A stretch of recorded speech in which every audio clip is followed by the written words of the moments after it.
දීර්ඝායු වේවා. සහස්ත්‍රාලංකා ජ්‍යොතිෂ සේවාවට ඔබ සාදරයෙන් පිළිගන්නවා. අද අපි කතා කරමු මැණික් ගල් පැළඳීම පිළිබඳව.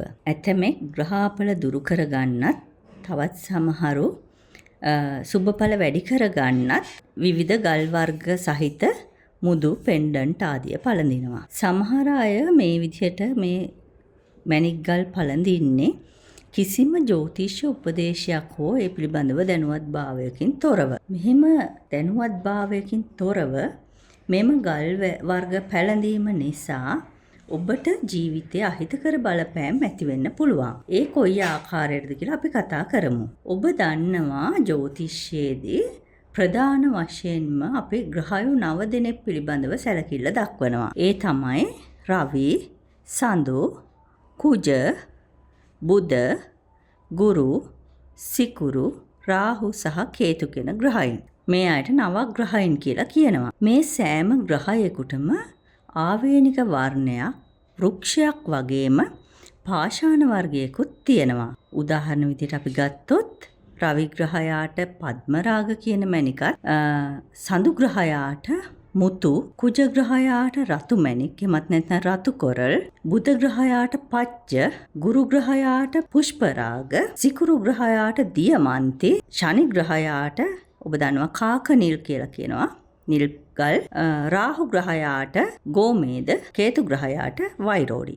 මෙන්න මේ කියන මැණික් වර්ග වලට අපි කියනවා නවරත්න කියලා. මේ නවරත්න ගල් දැන් ඔබට යම් ග්‍රහ අපලයක් තියෙනවා නම් ඔබ ඇතැම් විට ජ්‍යොතිර්වේදියෙක්ගේ උපදේශයකින් තොරව ඒ අපල තත්වයන් ඇතැයි කියන ග්‍රහයන්ගේ ගල් වර්ග පළඳින්න පුළුවන්. හැබැයි ඇතැම් විට මේයින් ඔබේ අපල තත්වයන් වැඩි වෙලා ඔබට නොසිතූ විපත් කරදර ඇති වෙන්න පුළුවන්. ඕනෑම කෙනෙක්ගේ ජන්ම පත්‍රයේ 22 වෙනි දීර්ඝානාධිපතිවරයාට හිමි ග්‍රහයෙක් ඉන්නවා. ඒ වගේම තමයි 64 වෙනි නවාංශකාධිපතිවරයා වශයෙන් හඳුන්වන ග්‍රහයෙක් ඉන්නවා. තවත් බාධක ග්‍රහයා කියලා හඳුන්වන ග්‍රහයෙකුත් ඉන්නවා. ඉතින් මේ අය ජීවිතයට සුබඵල ඇති කරන ග්‍රහයින් නොවේ. යම් හේකින් ඔබ නොදැනුවත්භාවයෙන් එම ග්‍රහයින්ට අයත් ගල් වර්ගයක් පැළඳගත්තොත් වෙන්නේ ඔබේ ජීවිතයට අර කියන අහිතකර බලපෑම් වැඩි වැඩියෙන් ඇතිවීම. ඒ වගේම තමයි මාර්ගස්ථාන අධිපතිවරු, රෝගස්ථානය, එතකොට අනතුරු උපද්‍රව ගැන කියන 8 වැන්න, 12 වැන්න වගේ දුෂ්ටස්ථාන වලට අධිපති ග්‍රහයින් බලවත් කිරීමෙනොත් ඔබට ඇති වෙන්නේ අහිතකර විපාක. ඒ නිසා යම් කිසි අපල උපද්‍රවයක් සඳහා මැණික් ගලක් පළඳිනවා නම් සෑම විටම එම අපල තත්වයන් ඇති කරන ග්‍රහයාගේ බල දුබල කරවන සුබ ග්‍රහයෙක් තමයි අපි බලගන්වන්න ඕනේ. මෙන්න මේ නිසා අනිවාර්යයෙන්ම ඔබ මැණික් ගලක් පළඳිනවා නම් යම් කිසි අපල තත්වයකට හෝ ඔබේ සුබඵල වැඩි කර ගැනීමට අනිවාර්යයෙන්ම ඒ පිළිබඳව නිවැරදි දැනුමක් සහිත ජ්‍යොතිර්වේදියෙක්ගේ උපදෙස් ලබාගත යුතුයි.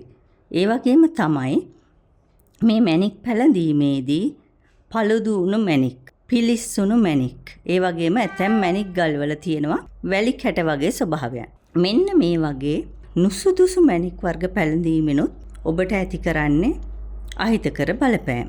ඒ නිසා ඔබ හොඳින් මතක තියාගන්න, අපලයක් දුරු කරගන්න මැණික් ගලක් පළඳිනවා නම් එය අනිවාර්යයෙන්ම නිවැරදි ක්‍රමයට පැළඳිය යුතුමයි. එහෙමනම් ඔබට ඔබේ ජන්ම පත්‍රය පරීක්ෂා කරගන්න, ජ්‍යොතිෂ පිළිබඳව ඔබට අවශ්‍ය කටයුතු සිදු කරගන්න සහස්ත්‍රාලංකා ජ්‍යොතිෂ සේවාව සමග සම්බන්ධ වීමට අවශ්‍යයි නම් තිරේ දිස්සන WhatsApp අංකයට ඔබට පුළුවන් අපව අමතන්න.